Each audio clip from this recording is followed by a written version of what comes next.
Hello and welcome back to the channel.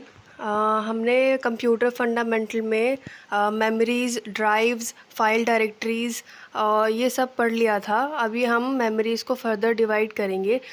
एक होती है हमारी प्राइमरी मेमोरी, एक होती है हमारी सेकेंडरी मेमोरी। इस वीडियो में हम केवल प्राइमरी मेमोरी के बारे में जानेंगे कि प्राइमरी मेमोरी होती क्या है और उसके कैरेक्टरिस्टिक्स। ठीक है, तो प्राइमरी मेमोरी रैम होती है और रोम होती है। रैंडम एक्सेस मेमोरी, जिसको फर्दर डिवाइड करते हैं हम स्टैटिक रैम और dynamic RAM, S RAM and D RAM. ROM क्या होती है? EP ROM, double EP ROM, और एक और होती है जिसको हम प्रोम बोलते हैं, PROM, प्रोम। ठीक है, प्रोम, ईपी रोम, डबल ईपी रोम, ये होते हैं इसके रोम के। रोम क्या होती है? आपकी रैंडम रीड ओनली मेमोरी। ठीक है, तो अभी हम पढ़ेंगे प्राइमरी मेमोरी। तो प्राइमरी मेमोरी क्या होती है? इंटरनल मेमोरी होती है कंप्यूटर की, जो कि स्टोर या फिर रिट्रीव मतलब कि देना क्या करती है, या लेती है डेटा को, इंस्ट्रक्शन को या फिर इंफॉर्मेशन को। रिट्रीव मतलब लेना, तो स्टोर करती है किसको? डेटा को, इंस्ट्रक्शन को या इन्फॉर्मेशन को, जो कि हमने कंप्यूटर को दिया है। तो प्राइमरी मेमोरी क्या है? एक इंटरनल मेमोरी है।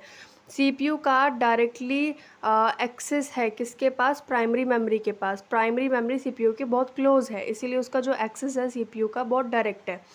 तो जो प्राइमरी मेमोरी है हम उसको और कैसे रेफ़र करते हैं? रैंडम एक्सेस मेमोरी से भी हम उसको रेफ़र करते हैं, जिसको हम रैम बोलते हैं। और ये क्या है? वॉलेटाइल मेमोरी है, मतलब कि मैंने पहली वाली वीडियोस में भी बता रखा है कि जब तक आपका जो पावर है, जो इलेक्ट्रिसिटी है, वो चलती रहेगी, तो आपकी जो प्राइमरी मेमोरी है, रैम है, वो चलती रहेगी। ठीक है, आपका जो डेटा आपने दे रखा है वो चलता रहेगा, वो वर्क करेगा। लेकिन जैसे ही आपकी जो इलेक्ट्रिसिटी है वो बंद हो जाएगी, ऐसे ही जो आपका डेटा है वो सारा उड़ जाएगा, लूज़ हो जाएगा, लॉस्ट हो जाएगा। ठीक है, कैरेक्टरिस्टिक ऑफ प्राइमरी मेमोरी क्या है? जो प्राइमरी मेमोरी है, तो कंप्यूटर कैन नॉट फंक्शन, नहीं कर सकता फंक्शन कंप्यूटर प्राइमरी मेमोरी के बिना।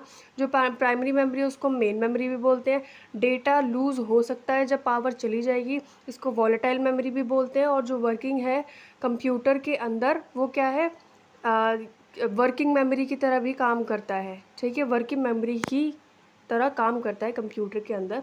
और ये क्या है? फास्टर है सेकेंडरी मेमोरी से। जैसे कि इसके एग्जांपल दे रखे हैं, ROM, RAM, cache memory, P ROM, E P ROM, registers. तो बस यही था प्राइमरी मेमोरी के बारे में। थैंक यू एंड सब्सक्राइब कर दीजिए चैनल को।